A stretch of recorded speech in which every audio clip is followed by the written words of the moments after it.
A'udzu billahi minasyaitonir rajim. Bismillahirrahmanirrahim. Assalamualaikum warahmatullahi wabarakatuh. Wa asyhadu anna Muhammadan abduhu wa rasuluhu la nabiyya ba'dah. Subhanaka la ilma lana illa ma 'allamtana innaka antal alimul hakim. Ma'asyaral hadirin, jamaah salat subuh Masjid Baitur Rahman yang dimuliakan oleh Allah Subhanahu wa taala.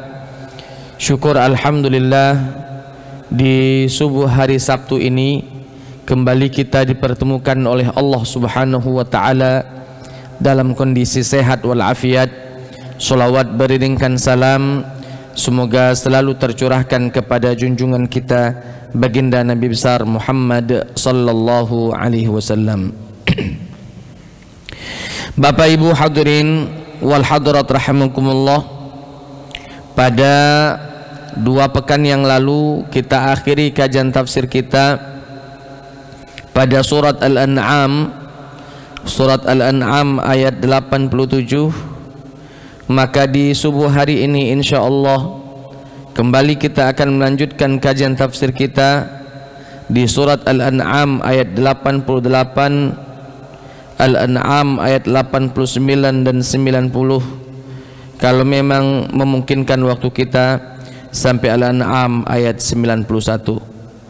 Sebelum kita mencoba mengkaji, mentafsirkan ayat-ayat tersebut, alangkah baiknya jika kita baca terlebih dahulu ayat-ayat yang akan kita tafsirkan. A'udzu billahi minasy syaithanir rajim. Bismillahirrahmanirrahim. Dzalika hudallahi yahdi bihi man yasha'u min 'ibadihi walau asyraku lahabita anhum ma kanu ya'malun. Ulaika alladhina atainahumul kitaba wal hukma wan nubuwwah fa in yakfur biha haula'i faqad wakkalna biha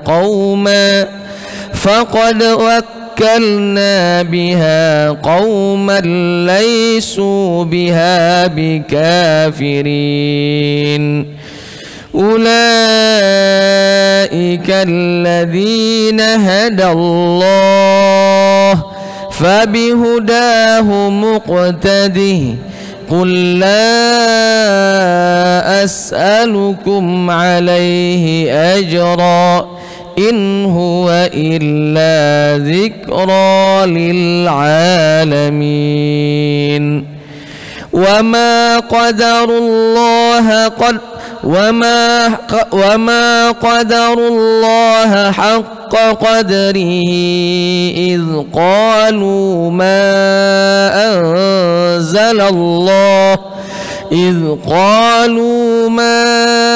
anzalallahu ala basharin min syai'. Qul man anzalal kitaba alladhi jaa'a bihi Musa nuran wa hudan linnas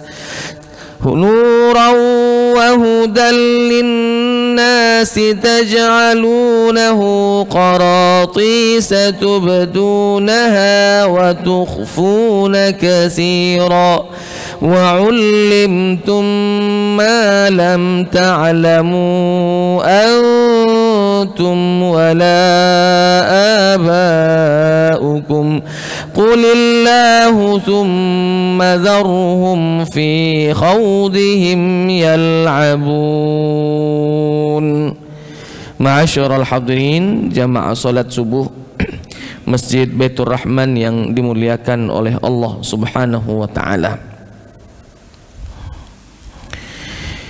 Di ayat 88 di dalam surat Al-An'am ini Allah Subhanahu wa ta'ala menjelaskan bahwa nabi-nabi yang Allah Subhanahu wa ta'ala utus ke muka bumi ini, mereka semua telah diberikan hidayah oleh Allah Subhanahu wa ta'ala atas taufik yang Allah Subhanahu wa ta'ala berikan kepadanya. Makanya di dalam kitab tafsir Ibnu Katsir mengatakan ketika menjelaskan tentang dzalika hudallah yahdi bihi may yasha'u min ibadi, Ibnu Katsir mengatakan dzalika hudallah ay innama hasala lahum dzalika bitaufiqillahi wa hidayatihim iyahum. Hidayah yang Allah Subhanahu wa ta'ala berikan kepada para nabi tersebut atas taufik dan hidayah Allah yang Allah berikan kepada mereka, makanya mereka dalam kondisi di jalan yang benar. Mereka dalam kondisi di jalan yang benar, yang layak dan patut untuk dicontoh untuk para umat-umatnya. Makanya Allah Subhanahu wa ta'ala mengatakan dzalika hudallah, itu adalah hidayah Allah. Nah, di sini menunjukkan kepada kita pentingnya hidayah Allah Subhanahu wa ta'ala di dalam mewarnai kehidupan seseorang, Bapak Ibu. Ketika Allah Subhanahu wa ta'ala menunjukkan jalan yang benar kepadanya, memberikan jalan yang benar kepadanya, maka insya Allah jalan kehidupannya pun akan baik-baik saja, lurus, lempeng menuju takwa Allah Subhanahu wa ta'ala. Tetapi ketika hidayah Allah Subhanahu wa ta'ala tidak digapai oleh orang tersebut, tidak dicari dan tidak diambil oleh orang tersebut, maka nuansa atau warna kehidupannya pun penuh dengan kesesatan. Dan sering sekali kita sudah sampaikan bahwa hidayah Allah Subhanahu wa ta'ala telah Allah Subhanahu wa ta'ala berikan semua kepada manusia, tinggal mereka mau mengambilnya, mau menerimanya, atau bahkan menolaknya.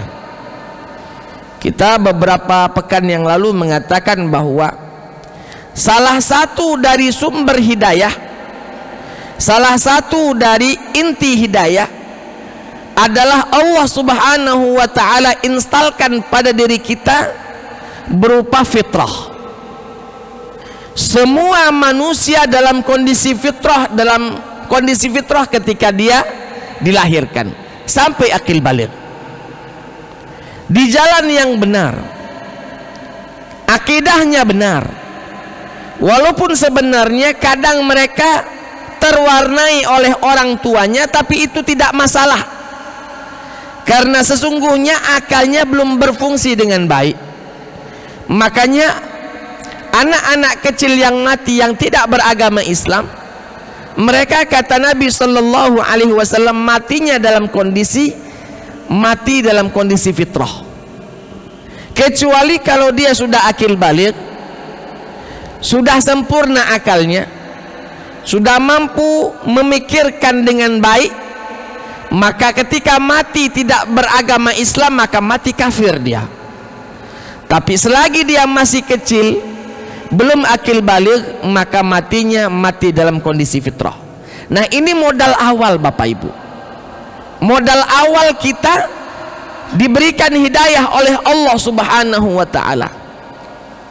Oleh sebab itu Allah ta'ala mengatakan dzalika hudallahi, itu adalah hidayah Allah, yahdi bihi may yasha. Allah berikan petunjuk kepada siapapun yang diinginkan oleh Allah, termasuk para nabi tersebut.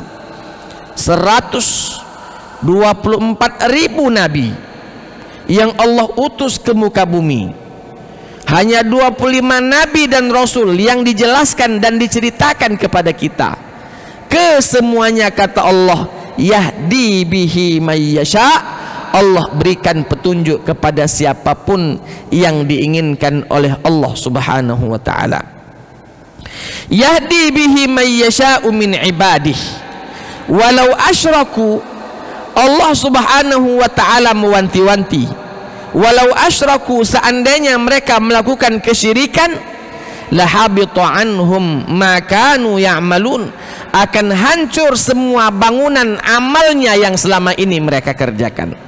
Pak, para nabi saja diwanti-wanti oleh Allah Ta'ala, seandainya kalian para nabi yang notabenanya adalah manusia-manusia pilihan Tuhan, orang-orang terbaik, ibadahnya pakam-pakam, walau asyraku, seandainya mereka melakukan kesyirikan, lahabita anhum ma kanu ya'malun, maka amalnya pun akan hancur lebur, tidak tersisa atas apa yang selama ini mereka lakukan, atas apa ibadah apa yang selama ini mereka kerjakan.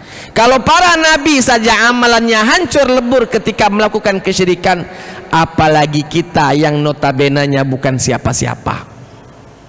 Makanya di penghujung ayat ini menjelaskan kepada kita tentang buruknya dosa syirik itu. Buruknya dosa syirik itu. Dan dosa yang paling besar di sisi Allah, yang Allah tidak mau mengampuni dosa tersebut apabila dia mati belum meminta ampunan Allah, maka Allah tak akan ampuni, dan dosa itu adalah dosa syirik. Innallaha la yaghfiru ayyushraka bihi wa yaghfiru ma duna dzalika liman yasha. Allah Ta'ala tidak akan pernah mengampuni dosa syirik yang dilakukan oleh hamba, dan dosa itu dibawa sampai mati. Wa yaghfiru, dan Allah Ta'ala mengampuni dosa-dosa lain yang Allah Subhanahu wa Ta'ala kehendaki. Maka jauhilah semua bentuk kesyirikan. Inna syirka la zulmun azim, kata Luqman, sesungguhnya syirik itu adalah kezaliman yang amat sangat besar. Kenapa syirik dikatakan zalim? Karena syirik ini tidak memberikan hak Allah atas diri kita. Kita punya kewajiban untuk hanya menyembah Allah. Kita punya kewajiban untuk hanya mengabdikan diri kita kepada Allah. Tapi ketika kita melakukan kesyirikan, menyembah selain kepada Allah, menyembah kepada Tuhan-Tuhan lain yang kita anggap yang bukan Allah Subhanahu wa Ta'ala, maka jelas itu tidak memberikan hak Allah atas diri kita, atau kewajiban kita tidak kita tunaikan dengan sebenar-benarnya kepada Allah Subhanahu wa Ta'ala. Makanya Luqmanul Hakim mengatakan bahwa inna syirka la zulmun azim, sesungguhnya syirik itu adalah kezaliman yang amat sangat besar.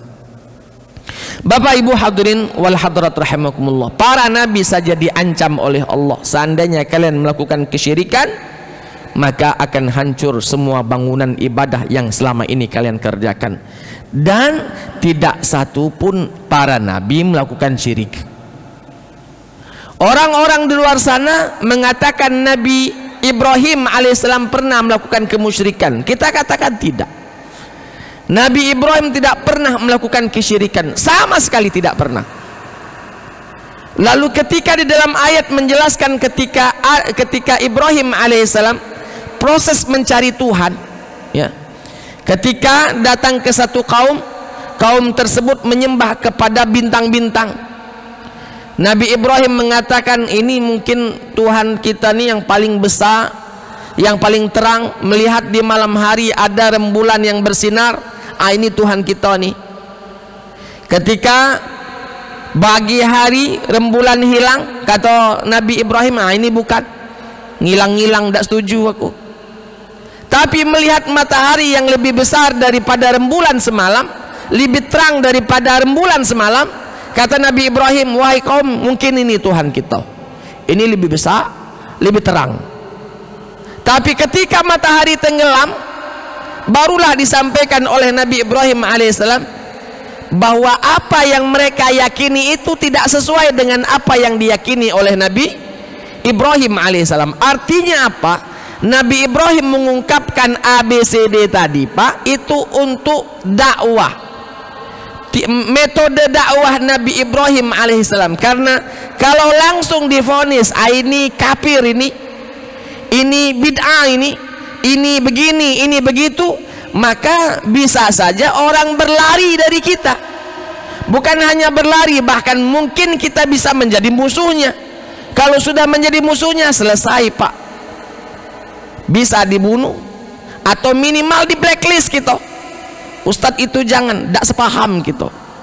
Kenapa? Karena metode dakwahnya yang begitu kaku, ya, tidak elastis dia berdakwah. Sedangkan Allah Ta'ala mengatakan ud'u ila sabili rabbika bil hikmati wal mau'izatil hasanah. Bil hikmah, dengan ilmu iya, dengan hikmah iya. Makanya ketika orang-orang mengatakan Nabi Ibrahim pernah melakukan kesyirikan, kita katakan tidak pernah, karena Allah sendiri mengatakan wa ma kana minal musyrikin. Nabi Ibrahim alaihissalam tidak pernah melakukan kesyirikan. Maka tidak ada satu nabi pun yang melakukan kesyirikan, dan ayat ini hanya mewanti-wanti, ya. Walau asyraku, seandainya para nabi tersebut melakukan kesyirikan, la habitu anhum ma kanu ya'malun, maka akan hancur semua bangunan ibadahnya yang mereka lakukan selama ini. Karena memang iman para nabi itu Pak bukan seperti iman kita. Iman itu setidaknya ada 3 macam Pak. Pertama, iman yang selalu naik tak pernah turun. Nah ini iman para nabi nih. Imannya selalu naik Pak, meningkat terus. Ini iman para nabi. Semakin hari semakin bertambah imannya. Makanya sering saya sampaikan, tidak ada satu nabi pun yang mengundurkan diri. Kenapa? Karena imannya semakin hari semakin kuat. Walaupun ujian bertubi-tubi, ujian berat sekali, tapi tidak ada satu nabi pun yang mengundurkan diri dari kenabian. Kenapa? Karena imannya semakin hari semakin naik. Yang kedua Pak, bentuk iman yang kedua adalah imannya stagnan, tidak naik, tidak turun, itulah. Iman siapa ini? Imannya para malaikat. Imannya para malaikat, karena mereka tidak diberikan hawa nafsu. Ketika Allah ciptakan mereka untuk sujud, maka seumur hidupnya mereka sujud. Ketika Allah Ta'ala menciptakan mereka, lalu memberikan tugas kepada mereka untuk apa, misalnya untuk melakukan tugas A, tugas B, maka mereka kerjakan dengan sepenuh hati, karena memang mereka tidak memiliki nafsu untuk berinovasi. Maka iman mereka stagnan, tidak naik, tidak turun, begitulah. Nah, ada bentuk iman yang ketiga, dan bentuk iman yang ketiga ini bentuk iman kita nih Pak, yazidu wa yanqusu. Kadang naik, kadang turun iman tadi. Yazidu bit ta'ati wa yanqusu bil ma'siyah. Naik iman tadi, level iman tadi naik ke atas bit ta'ah, dengan melakukan ketaatan. Wa yanqusu bil ma'siyah, dan akan turun kadar iman tersebut ketika kita melakukan kemaksiatan. Itu iman manusia biasa seperti kita, kadang naik kadang turun, ya. Kadang rajin kadang malas kita Pak, ya. Kadang baik, kadang ketika datang buruknya buruk kita ini. Itu yazidu wa yanqusu. Dan itu lebih mending Pak, yazidu wa yanqusu, dibandingkan keluar masuk, ya. Karena ada orang sekarang ini Pak menambahkan iman itu menjadi 4. Tadi yang pertama naik terus tidak pernah turun, yang kedua stagnan, yang ketiga naik turun, yang keempat bukan naik turun tapi keluar masuk. Keluar Islam, masuk Islam lagi, keluar Islam, masuk Islam lagi. Dan ini mengkhawatirkan, lebih lemah naik turun Pak dibanding keluar masuk. Kalau keluar masuk, pas keluar langsung tidak masuk lagi, langsung out, malaikat datang, selesai, ya, mati dalam kondisi kekafiran. Bapak Ibu hadirin wal hadirat rahimakumullah. Makanya di ayat 88 dalam surat Al-An'am ini, Allah Subhanahu wa taala mengancam para nabinya, seandainya kalian melakukan kesyirikan, maka akan hancur leburlah amalan yang kalian lakukan selama ini, ya. La habitu anhum ma kanu ya'malun, dan tidak ada satu nabi pun yang melakukan kesyirikan kepada Allah Subhanahu wa taala. Masuk pada ayat selanjutnya, ayat 89 dalam surat Al-An'am. Allah Subhanahu wa taala berfirman, ulaikal ladzina atainahumul kitaba wal hukma wan nubuwah. Para nabi-nabi tersebut yang Allah Subhanahu wa taala utus ke muka bumi ini, mereka ini diberikan oleh Allah taala atainahumul kitaba. Kami berikan mereka kitab suci, pedoman hidup agar supaya dakwanya bagus. Ini ada tuntunannya, pedomannya, yang Allah namakan di sini dengan Alkitabah, kitabnya. Wal hukma, Allah berikan juga kepada mereka hukum. Hukum di sini Pak, ada yang mentafsirkannya hukum maksudnya kekuasaan, seperti Nabi Sulaiman alaihissalam, dia nabi sekaligus raja. Tapi ada juga yang mengatakan hukum ya hikmah. Wan nubuwah, dan mereka diberikan kenabian oleh Allah Subhanahu wa taala. Para nabi-nabi yang Allah utus itu, yang sebelum ayat ini kan diceritakan tentang siapa Pak? Tentang Ishak, tentang Yakub, ya. Lalu tentang Musa, tentang Harun, tentang Daud, tentang Sulaiman, tentang Ayub, tentang Yusuf, Zakaria, Yahya, Isa, Ilyas, dan lain-lain.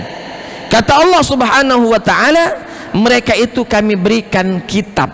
Kitab dalam artian pedoman Pak, ya. Wal hukma wan nubuwah, mereka diberikan hikmah, mereka juga diberikan kenabian.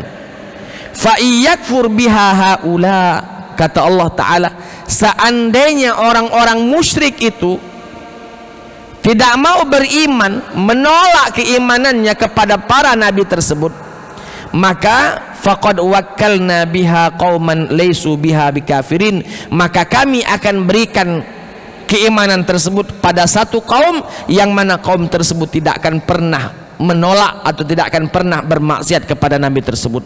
Ada di dalam tafsir yang lain, bahkan di dalam tafsir Ibnu Katsir mengatakan ini cerita tentang Nabi Muhammad sallallahu alaihi wasallam karena terusir di kota Mekah,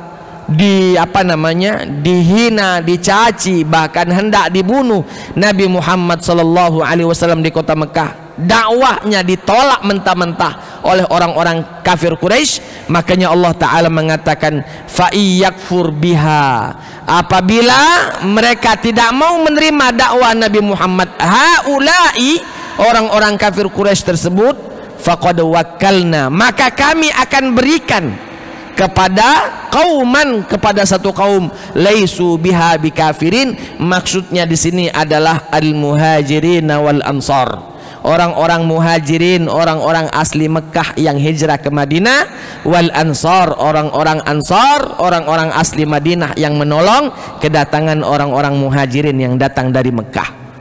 Nah, Allah Subhanahu wa taala berjanji kalau memang orang-orang kafir Quraisy tidak mau menerima Nabi Muhammad, sudah biarkanlah kita berikan Muhammad bin Abdullah ini kepada satu kaum yang tidak akan pernah menolaknya. Ia bernama Muhajirin dan Ansor, orang-orang Muhajirin yang datang dari Mekah dan orang-orang Ansor yang datang yang tinggal di Madinah. Bapak Ibu hadirin wal hadirat rahimakumullah, intinya apa Pak? Intinya adalah ketika ada satu kebaikan yang Allah berikan kepada kita, lalu kita tidak mengambil kebaikan itu, sama sekali tidak ada yang rugi, kecuali yang rugi hanyalah kita sendiri. Pak, kenabian itu adalah sungguh kebaikan yang luar biasa, sumber kebaikan. Kenapa? Karena tadinya kita dalam kondisi sesat, diingatkan oleh Nabi kita. Nah, ketika Nabi itu ada di tengah-tengah kita, lalu kita menolaknya, bahkan memusuhinya, bahkan hendak membunuhnya, tidak ada yang rugi Pak, kecuali dia sendiri.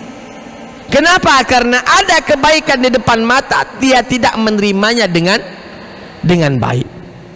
Maka Allah Ta'ala mengatakan seandainya mereka tidak mau mengambilnya, sudah kita kasih kepada kaum yang lain, yang mana kaum itu pasti akan menerimanya, tidak akan pernah menolaknya, tidak akan pernah menyia-nyiakannya.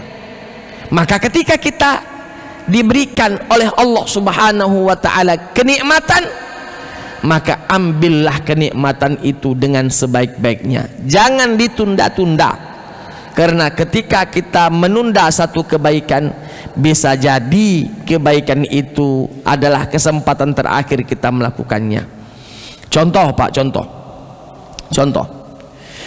ketika waktu sholat datang, ini adalah nikmat yang Allah anugerahkan kepada hamba.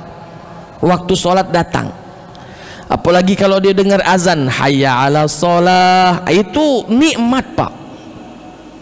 Rugi sekali dia yang rugi apabila tidak mengambil nikmat tersebut untuk datang ke masjid sholat berjamaah. Pak muazin walaupun habis suaranya memanggil hayya ala sholah, hayya ala falah, dakati yang datang, muazin tetap untung Pak, tetap untung. Dia dapat pahala di sisi Allah. Di akhirat nanti di padang mahsyar lehernya tinggi, menjadi keunggulan, kebanggaan. Kenapa orang lain tenggelam dengan keringatnya, dia tidak, masih dalam kondisi selamat dia. Jadi muazin walaupun habis suaranya tidak rugi dah dia, tidak rugi. Pengurus masjid sudah membuat masjid kita begitu indah, lalu kita tidak datang ke masjid ini, tidak rugi tidak pengurus masjid, tidak rugi. Kenapa? Mereka sudah mendapat setiap tetesan keringat yang mereka keluarkan dari tubuh mereka karena susahnya mengelola, membangun dan lain sebagainya, mereka dapat pahala di sisi Allah.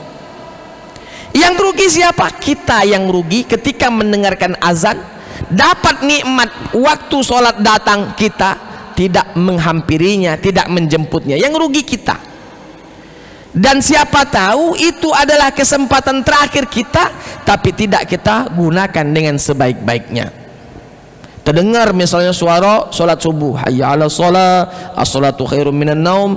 Ini Pak, tanpa dia sadari mungkin ini adalah kesempatan terakhir dia untuk sholat berjamaah. Ngapok sebelum zuhur selesai.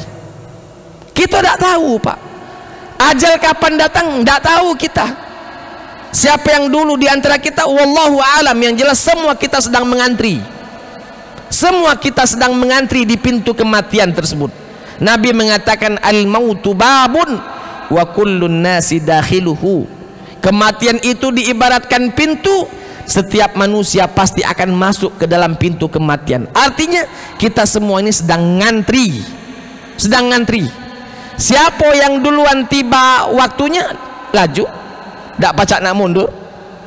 Yang belakangan tidak pacak nak nulu. La yastakhiruna sa'atan wa la yastaqdimun. Nah, bisa saja itu adalah kesempatan terakhir bagi dirinya, tapi dia tidak pergunakan kesempatan itu dengan sebaik-baiknya. Siapa yang rugi? Apakah pengurus masjid rugi? Kita katakan tidak rugi pengurus. Apakah muazin yang rugi? Karena suaranya habis, kita katakan tidak juga rugi muazin. Kenapa? Mereka berdua, pengurus dan muazin, sudah mendapatkan pahala, dicatat pahalanya semenjak keringatnya menetes, sudah tercatat pahalanya. Yang rugi kita yang mendengarkan panggilan tapi tidak mau menerima panggilan tersebut, tidak mempergunakan kesempatan itu dengan sebaik-baiknya. Bapak Ibu hadirin wal hadirat rahimakumullah, maka ayat ini wa iyakfur biha haula, seandainya orang kafir Quraisy tidak mau menerima Nabi Muhammad, sudah ada apa-apa. Faqad wakkalna biha qauman laisu biha bikafirin, kami akan berikan kepada satu kaum yang dia takkan pernah menolak Nabi Muhammad sallallahu alaihi wasallam. Rugi siapa? Nah, rombongan Abu Lahab yang rugi Pak. Rombongan Abu Jahal yang rugi. Padahal Nabi Muhammad dulu hidup di tengah-tengah mereka. Hidup di tengah-tengah mereka. Mereka melihat Nabi Muhammad, Nabi Muhammad pun melihat mereka. Mereka mendengarkan ucapan Nabi Muhammad, Nabi Muhammad pun mendengarkan ucapan mereka. Berdampingan, bertetangga. Dimusuhi dakwahnya. Bahkan hendak dibunuh fisiknya. Sudah hijrah, tinggalkan kota Mekah menuju Madinah. Ketika di Madinah Nabi Muhammad sallallahu alaihi wasallam dakwanya diterima, dakwanya menyebar dengan luas, lalu memiliki pasukan yang menyaingi pasukan kafir Quraisy, sedikit demi sedikit akhirnya mengalahkan pasukan kafir Quraisy, siapa yang rugi? Mereka sendiri yang merugi. Walaupun sebenarnya dalam hati mereka ada rasa, ada percaya bahwa Muhammad ini benar sebenarnya. Cuman tadi karena ego mereka, lalu mereka tidak mau menerima dakwah Nabi Muhammad SAW. Sama seperti orang-orang Yahudi. Mereka tahu Pak Nabi Muhammad itu benar, karena di dalam kitab-kitab mereka sudah tertulis itu. Bukan hanya namanya, bahkan sifat-sifat Nabi Muhammad SAW ditulis dalam kitab-kitab suci mereka. Tapi mereka tidak mau menerimanya gara-gara Nabi Muhammad bukan dari keturunan Ishak. Maunya mereka itu dari keturunan Ishak. Muhammad ini lahir dari keturunan Nabi Ismail alaihissalam. Bahasa kita tidak berdulur gitu. Aman dulur yang jadi galak aku. Aman tidak berdulur, dulur kita jauh ya. Bukan Bani Israel, bukan anak keturunan Nabi Ishak, bukan anak keturunan Nabi Yakub, karena Israel itu Pak gelar yang Allah berikan kepada Nabi Yakub alaihissalam. Bukan keturunan Yakub, tidak usah. Ini keturunan Ismail. Nah, karena mereka tidak mau, padahal tahu bahwa Nabi Muhammad benar, akhirnya yang rugi mereka sendiri. Yang rugi mereka sendiri. Maka ketika datang nikmat, cepat diambil nikmat tersebut, cepat dipakai nikmat tersebut. Jangan sampai kita merasa rugi nantinya karena kesempatan kita habis. Maka Allah Ta'ala mengatakan, ulaikal ladzina hadallahu fabihudahu muqtadih. Kata Allah, para nabi-nabi tersebut mereka telah diberikan hidayah oleh Allah, fabihudahu muqtadih. Maka dengan petunjuk-petunjuk Allah yang Allah berikan kepada mereka, ambil juga, jadikan itu hidayah bagimu. Maksudnya bagaimana? Allah berikan hidayah kepada para nabi. Sekarang nabi yang sudah diunjuk hidayah, contohlah, terimalah, ikutilah. Karena tidak ada yang lebih tahu tentang Allah kecuali para nabi ini Pak. Kita ini mungkin hanya berhayal saja, Tuhan begini, Tuhan merintahkan ini, Tuhan ini. Tapi para nabi betul-betul diperintahkan oleh Allah. Apa yang dicontohkan oleh para nabi, yang diinginkan oleh Allah Subhanahu wa Ta'ala, sesuai apa yang diinginkan oleh Allah. Maka kalau memang kepengen kita dicintai oleh Allah, maka ikutilah para nabi yang Allah Subhanahu wa Ta'ala telah berikan hidayah kepadanya. Kalau kita umat Nabi Muhammad, ya ikuti Nabi Muhammad sallallahu alaihi wasallam.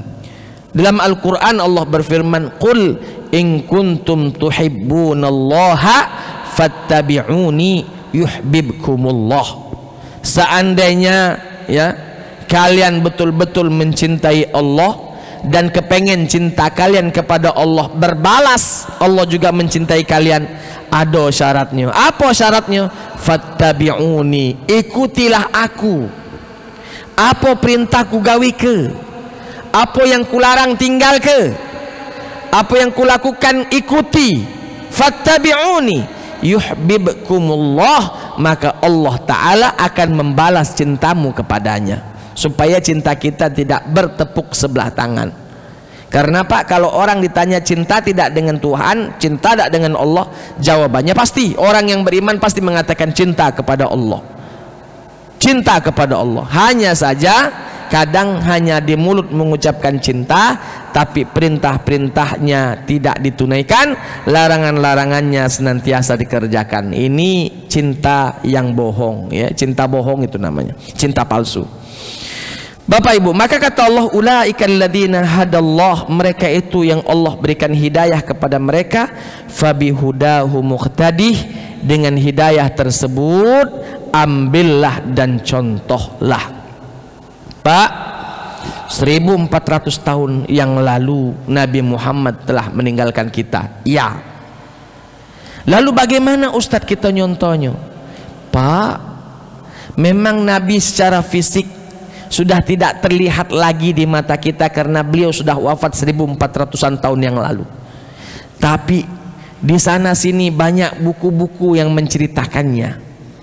Ada sejarah-sejarah, ada sirah nabawiyah, sejarah Nabi full dari lahir sampai meninggal dunia. Bahkan ada sejarah dari awal adanya dunia sampai nanti kiamat. Itu di Ibnu Katsir, buku sejarah yang ditulis oleh Ibnu Katsir, Al-Bidayah wan Nihayah, ya, Al-Bidayah wan Nihayah yang ditulis oleh Ibnu Katsir. Ada juga khusus untuk menceritakan Nabi saja, ya. Ada namanya buku satu buku kecil, satu buku, ya. Tidak begitu tebal bukunya, dan itu sudah diterjemahkan ke Indonesia, di bahasa Indonesia. Ya. Ada namanya Asy-Syama'il Muhammadiyah.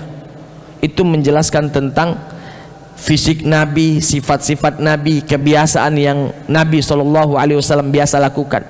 Jadi memang 1400 tahun yang lalu Nabi telah meninggalkan kita, tapi banyak buku-buku yang bisa kita baca. Ingat, al-ulama'u warasatul anbiya. Para ulama itu pewaris para nabi. Kenapa? Karena para ulama disebut pewaris para nabi, sedangkan Nabi tidak mewariskan harta, tapi Nabi mewariskan ilmu kepada para umat-umatnya. Yang mengambil ilmu Nabi sallallahu alaihi wasallam, maka dia pewaris Nabi sallallahu alaihi wasallam. Makanya al-ulama'u warasatul anbiya, para ulama adalah pewaris para nabi karena mereka mengambil ilmu dari Nabi sallallahu alaihi wasallam. Apa yang diajarkan oleh Nabi kepada sahabatnya, sahabatnya mengajarkannya kepada tabi'in, tabi'in mengajarkannya kepada tabi'in, sampai ke kita, sampai ke ulama kita. Maka kalau memang ingin mencontoh baginda Nabi, dengarkan apa kata para ulama kita. Kata para ulama A yang kita kerjakan, maka A yang kita kerjakan. Kalau ulama kita mengatakan B yang kita kerjakan, maka B yang kita kerjakan. Jadi kita harus betul-betul faham dengan konsep ini, bahwa ulama pewaris para nabi. Bapak Ibu hadirin wal hadirat rahimakumullah, fabihudahu muqtadih. Lalu Allah menyambung ayatnya, qul la as'alukum alaihi ajra. Katakan Muhammad kepada mereka, aku tidaklah mengharapkan imbalan, balasan dari apa yang aku ajarkan kepada kalian. Mengajarkan tentang ilmu keislaman, tentang Al-Quran, tentang kitab suci. Kata Allah Ta'ala, katakan Muhammad kepada mereka, la as'alukum alaihi ajra. Aku tidaklah meminta balasan, tidak meminta upah. In huwa illa zikra lil alamin. Karena sesungguhnya Al-Quran itu sebagai peringatan kepada umat seluruh alam semesta. Nah Bapak Ibu hadirin wal hadirat rahimakumullah, jadi para ulama sebenarnya, para kiai sebenarnya, para pewaris para nabi sebenarnya, mereka selayaknya tidak meminta imbalan dari apa yang mereka kerjakan. Selayaknya tidak meminta imbalan dari apa yang mereka kerjakan. Hanya saja Pak, kita sebagai umatnya, kita sebagai orang yang dibimbingnya, ya bentuk terima kasih kita kepada mereka, ya kita jamin kehidupannya. Kalau dulu, di zaman dulu Pak, para ulama itu dibayar oleh khalifah. Jadi makannya, kesejahteraannya diatur oleh khalifah yang menjaminnya. Maka mereka tidak meminta bayaran ketika ngajar ngaji, ketika ngajar TKTP. Ada minta, kenapa? Karena sudah ada dana dari khalifah, sudah ada dana dari dari Baitul Mal untuk mereka. Tapi kalau kiai-kiai misalnya, seandainya ada kiai yang tidak ada kerjaan, misalnya dia tidak pegawai Pak, dia juga tidak ada kebun, tapi ilmunya dalam di bidang tertentu, di dalam di dalam ilmu keislaman. Lalu amat sangat zalim kita ketika kita menggunakan waktunya tapi tidak diberikan apa namanya imbalan dalam mereka memang tidak minta, tapi kita yang memberikannya karena yakin Pak mereka butuh makan, mereka butuh minum, mereka butuh makanan, mereka perlu beli token untuk supaya hidup listrik, supaya pacak maco buku-buku dan lain sebagainya. Jadi memang dalam ayat ini sebenarnya para kiai, para ulama tidak boleh meminta apa namanya meminta imbalan. Tapi kalau diberikan imbalan, diberikan, ya ambil. Ini adalah hidayah, adalah pemberian, maka ketika diberikan ambil. Tapi kalau nak minta jangan. Aku khawatir ngeri-ngeri sedap Pak, karena ada zaman sekarang ini katanya ustadz, tapi dia masang tarif Pak. Nah yang ini ngeri aku dengarnya. Ya. Ngeri kita Pak. Katanya ustadz tapi pasang tarif. Amanah aku nak datang ke tempat kamu, siapkan dana sekian puluh juta. Ay, ngeri aku. Sedangkan para nabi atau pewaris para nabi sesungguhnya la as'alukum alaihi ajra, tidak dipinta, tidak meminta imbalan. Tapi kalau diberikan ambil. Rezeki anak soleh namanya itu. Kalau budak main ini ngomong rezeki anak soleh. Tapi kalau minta jangan. Kalau minta jangan. Wabil khusus Pak, ketika kita berdakwah di dusun-dusun Pak. Kalau di kota-kota, orang-orang kota sudah tahu itu. Kalau kita balik, ya mendak diunjuk duit, diunjuknya makanan, diunjuknya beras untuk dibawa ke rumah. Orang-orang apa namanya kota tahu. Tapi kalau orang-orang dusun Pak, memang mereka juga udah kasih duit. Untuk jangankan untuk ngunjuk kita, untuk makan dia lagi susah. Akhirnya kita blacklist. Pokoknya di dusun ini tak galak aku masuk, dusun ini tak galak masuk. Ngapo? Tak kati dapat apa-apa. Nah yang cak ini tolong di apa namanya? Tolong diperbaiki lagi, karena sesungguhnya ulama yang benar itu adalah tidak memasang tarif, tidak meminta upah dari apa yang dia lakukan, karena memang sesungguhnya itu adalah tugas yang Allah Subhanahu wa taala perintahkan kepada kita semua. Ud'u ila sabili rabbika bil hikmati wal mau'izatil hasanah. Ya. Bapak Ibu hadirin wal hadirat rahimakumullah. Sudah jam 6 ini Pak. Oleh hujan be jadi agak anu. Coba kita buka sesi tanya jawab kalau memang ada nak bertanya. 1 atau 2 atau 3 pertanyaan. Silakan Pak Haji, ada mic. Pak Haji, siapa dulu? Silakan. Usit bila perlu.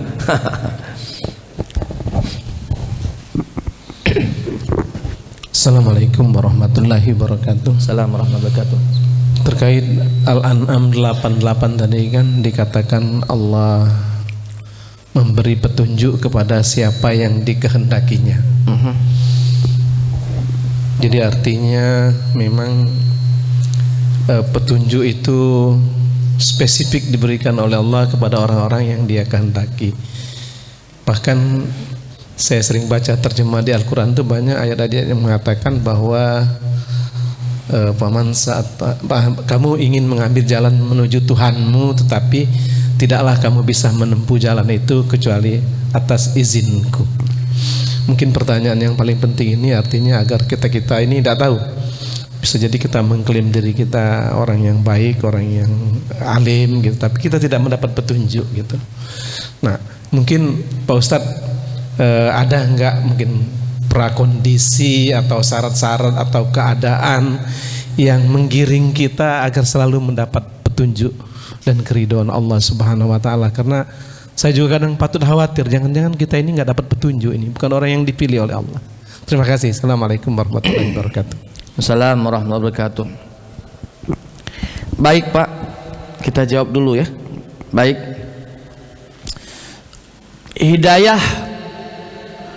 Hidayah Allah Subhanahu wa taala, memang Allah Subhanahu wa taala berikan hidayah ini kepada siapapun yang Allah kehendaki. Yahdi bihi may yasha'u min ibadi. Allah berikan hidayah kepada siapapun yang Allah taala inginkan dari para hamba-hambanya. Bukan artinya Pak, kalau orang tidak dapat hidayah lalu disalahkan Allah yang disalahkan. Ngapo nak memasukkan aku ke neraka? Tuhan dewe yang nak ngunjuk aku hidayah. Itu salah, konsep itu salah. Jadi walaupun Allah yang memberikan hidayah kepada semua hamba-hambanya, orang-orang yang tidak dapat hidayah bukan artinya salah Allah. Allah tidak berikan, tidak. Kenapa? Karena semuanya sudah diberikan hidayah pada awalnya. sudah dikasih modal awal yang namanya fitrah, dan fitrah ini tidak dia kembangkan. Disuruh melok pengajian dia dak galak melok pengajian, disuruh masuk pesantren dak galak masuk pesantren. Kalau dak galak 3 tahun 6 tahun di pesantren, sudah pesantren kilat pas Ramadan dak galak juga melok. Tapi ketika dia tidak dapat hidayah, nyala ke Tuhan. Nah, ini konsep yang salah. Allah sudah memberikan jalannya, tinggal mereka pilih. Nak pilih jalan hidayah, laju. Tidak milih jalan hidayah, laju. Tapi kedua-dua pilihan tersebut, ketika kita memilihnya, ada konsekuensinya. Aku milih jalan hidayah, silahkan, bismillah. Kalau memang kau benar dalam jalan hidayah ini, kau akan menuju jalan yang lurus, menuju Allah. Tapi kalau kita memilih jalan yang salah, jalan yang menyimpang, dan kita puas dengan jalan itu, silahkan. Cuman tadi konsekuensinya jalan ini menuju jurang api neraka. Kalau sampai di jurang api neraka, tak perlu malaikat malik yang nyulak ke kau, langsung terjun dewek lah. Itu konsekuensinya. Maka ketika ditanya tadi, kita khawatir tentang diri kita, jangan-jangan kita ini bukan termasuk orang-orang yang diberikan petunjuk oleh Allah. Kekhawatiran itu boleh Pak, tapi jangan sampai itu menghantui diri kita. Jangan sampai kita lalu down, ini caknya kita ini tidak dapat hidayah. Khawatir di situ boleh, takut di situ boleh. Itu namanya, kalau dalam bahasa agama disebutkannya al-khauf war raja. Kita khawatir kalau kita tidak termasuk orang yang diberikan hidayah, sehingga kita senantiasa memperbaiki diri. Nah, itu baru benar. Tapi kalau kita mengatakan, caknya khawatir aku tidak dapat hidayah, caknya ini jangan-jangan sembayang baik, puasa baik, ini baik, tapi caknya tidak dapat hidayah, dah tinggal kelah mending kepala, ngabis ke waktu, nyusah ke badan, tahu-tahu tidak dapat hidayah, itulah. Nah, bukan itu yang dimaksud. Jadi yang dimaksud kalau memang kita merasa sepertinya kita caknya mungkin belum dapat hidayah yang betul-betul yang Allah inginkan, kalau kita merasa itu, ya sudah, kita perdalam lagi, kita lebih giat lagi agar supaya kita betul-betul tenang di dalam hidayah Allah Subhanahu wa ta'ala. Ada tidak ciri-cirinya? Misal tadi di ayat disampaikan, ditanyakan, ada tidak ciri-cirinya? Ada.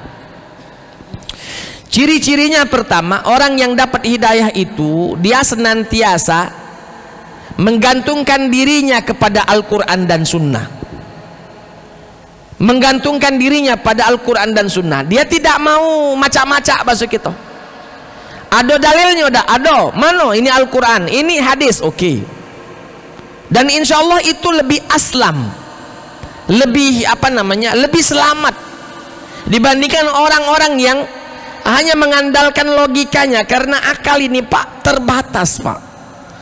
Akal ini terbatas. Kalau nak nurut akal baik, kita tak percaya dengan jin, ngapo tak tijingok. Kalau nak nurut akal, kita tak percaya dengan bau-bauan, karena bau itu tak tijingok. Tapi karena akal ini terbatas, makanya akal ini betul boleh kita pakai, tapi haruslah menyeimbanginya dengan dalil, ya, Al-Quran maupun Sunnah Nabi Sallallahu Alaihi Wasallam.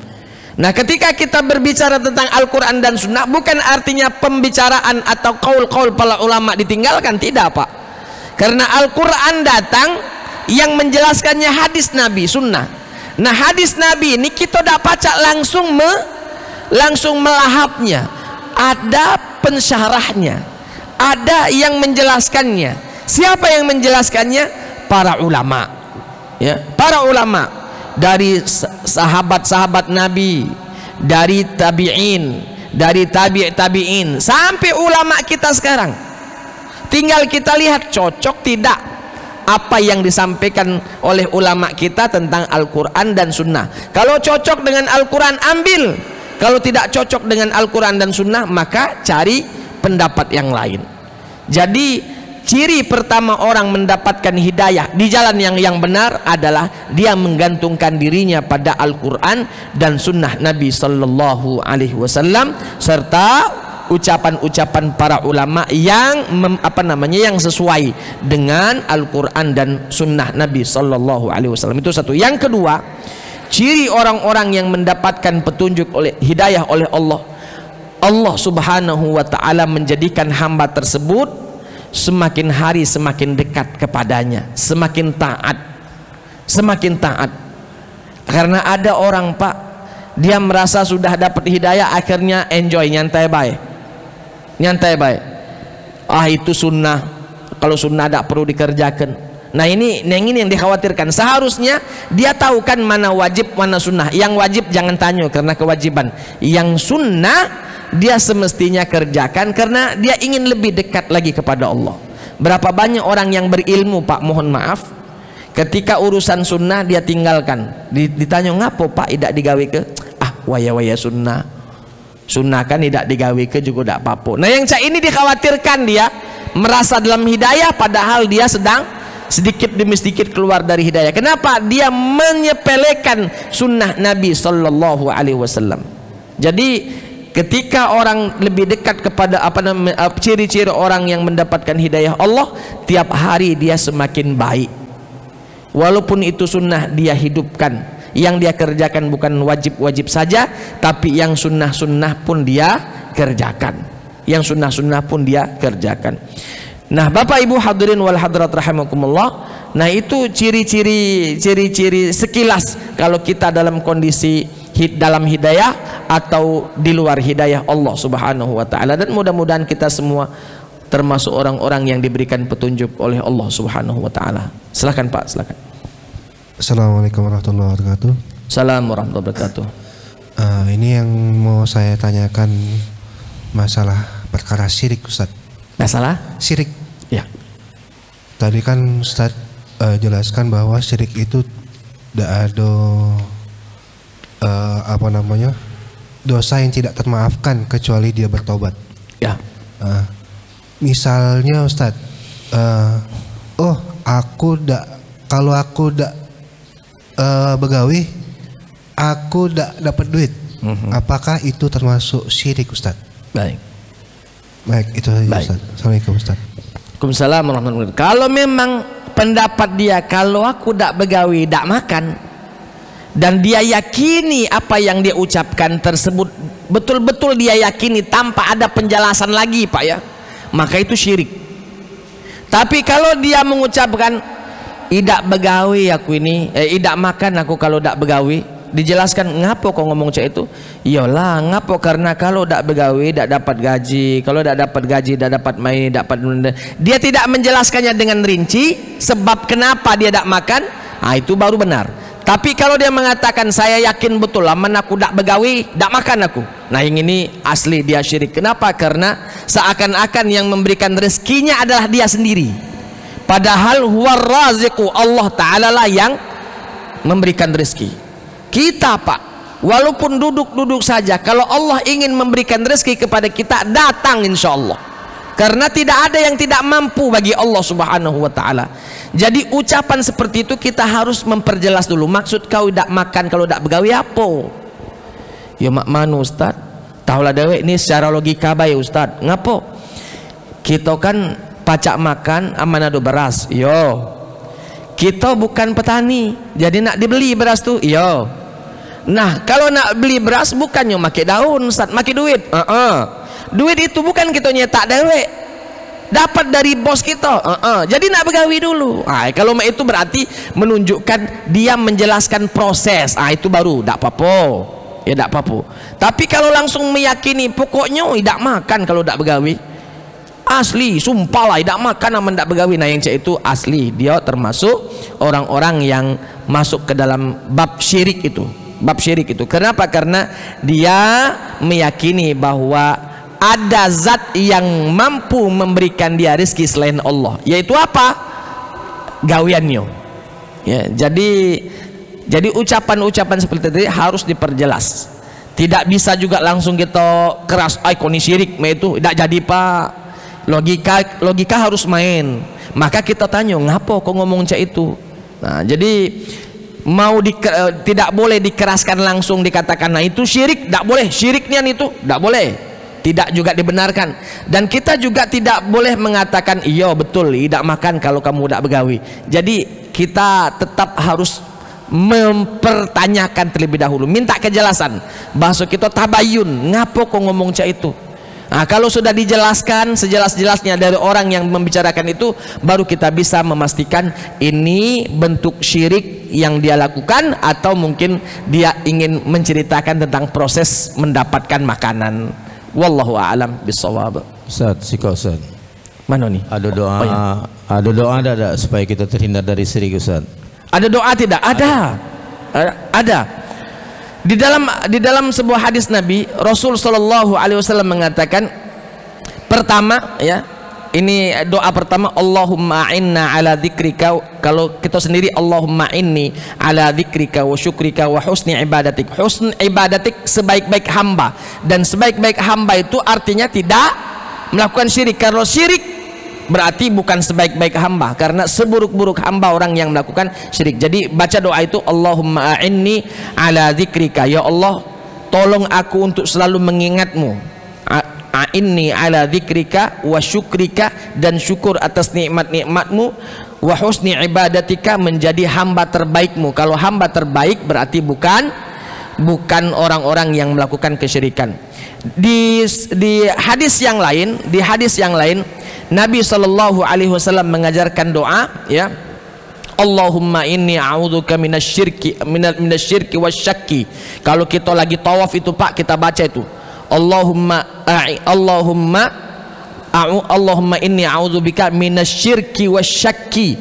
Ya Allah, aku berlindung kepadamu dari kesyirikan dan syak itu Pak, keraguan-raguan. Ya, keraguan-raguan. Banyak sebenarnya hadis-hadis yang menjelaskan kepada kita, Nabi memohon kepada Allah agar supaya kita terhindar dari perbuatan syirik tersebut ya. Masih banyak, dan di kitab-kitab surat yang kita baca itu banyak ya, menjelaskan tentang doa-doa agar supaya kita terhindar dari perbuatan syirik. Wallahu a'lam bishawab. Itu hanya beberapa saja yang saya tulis, yang saya sampaikan, tapi masih banyak lagi doa-doa yang lain yang menjelaskan tentang doa agar supaya kita terhindar dari dari perbuatan syirik. Yang lain atau masuk sudah ya? Jadilah berarti ya. Baik. Kalau memang sudah masuk waktu syuruk, itu saja mungkin yang bisa saya sampaikan pada kesempatan kali ini. Mudah-mudahan ada manfaatnya. Kita berdoa kepada Allah, mudah-mudahan kita semua termasuk orang-orang yang selalu diberikan taufik dan hidayah Allah Subhanahu wa taala.